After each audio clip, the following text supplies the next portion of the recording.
Hello you, welcome and thanks for coming back. The last video ended on a cliffhanger because while it emphasized on the power of seeing, it did not teach how to see. Let's do a quick recap. I mentioned the necessity of seeing before being and the power of creative imagination. It's not about who you are now, but who you have been made to be. Not about what you have now, but what you can have.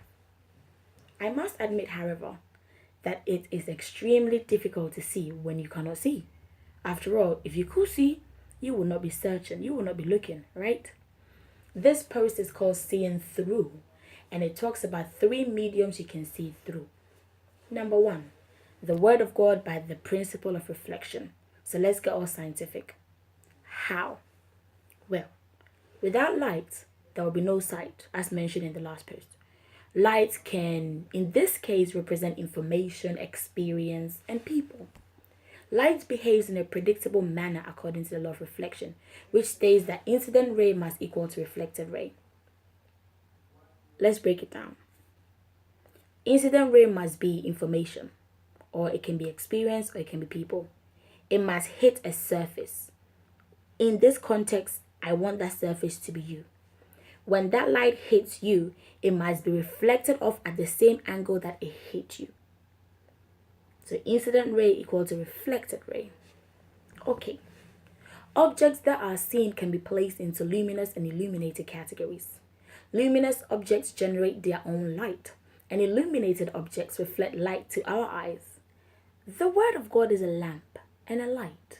So this is our incident ray, okay? Light from the Word will illuminate who you are. Let that light hit you. It will come out through your eyes after it hits you. It contains information about who you are, such as you are created in the image of God, Genesis 1:27. God has set you apart and he has a purpose for you and for the nations, Jeremiah 1:5. You are God's special and chosen person, 1 Peter 2:9. You are fearfully and wonderfully made, Psalm 139:14. He has called you by your name. You are his.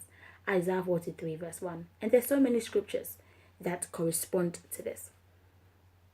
I really love the last scripture. God has called me to be myself. He has called me by my name, not to be anyone else. He is happy with who he has made and I'm his. I don't know about you, but I like to hear these words. I like to hear, a man say, oh, I don't want you to be anyone else. I just want you to be yourself. I'm happy with who you are. I joke a lot, so that's just a side note. But let's get back to business. You will reflect the same amount of information from the Word as its rays strike you.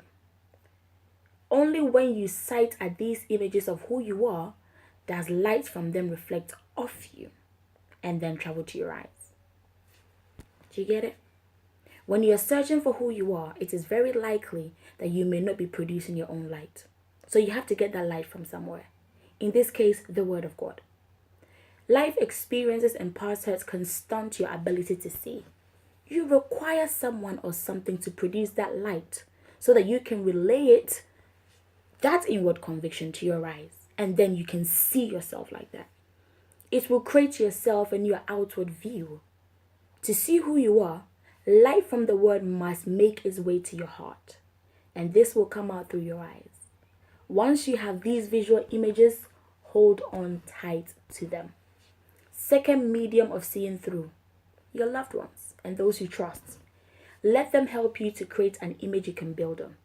Ask them to tell you some positive things about yourself and ask them why they like you. Store this information in a good place and constantly look and meditate on it. Let this information be the light that refers to your heart and the light that enters your heart. Once it enters your heart, let it reflect off your eyes. Your heart will naturally adapt and learn how to form a positive image. Number 3, get a mentor if you don't have one.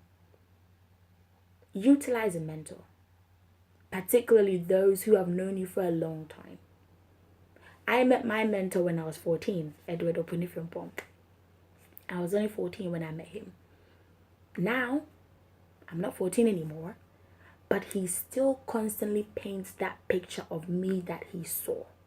He still sees the me back then irrespective of what has happened. His encouragement, his enlightenment, and his foresight has been paramount on my journey. He has been a friend, a father, and an awesome role model. As I struggled with my identity growing up, his unparalleled support and wisdom were crucial to where I am and who I am now. In conclusion, I'll say this: the journey of life is long, and the journey of self-discovery is also long. Please don't do it by yourself. Get help. Get help by seeing through God's eyes, which is the Word of God, and through the eyes of loved ones and mentors. I really hope you've learned something. And I really hope you've learned something from this context especially.